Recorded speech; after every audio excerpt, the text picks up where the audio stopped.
पैगंबर, जिस अल्लाह ने तुम पर कुरान के अहकाम को फर्ज किया है वो तुम्हें पहली जगह लौटा देगा।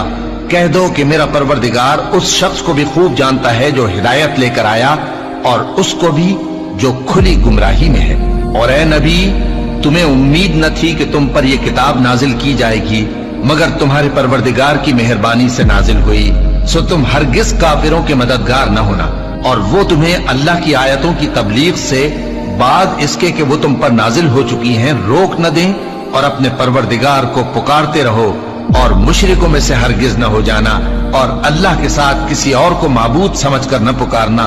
उसके सिवा कोई माबूद नहीं, उसकी जात पाक के सिवा हर चीज फना होने वाली है, उसी का हुक्म चलता है और उसी की तरफ तुम लौट कर जाओगे।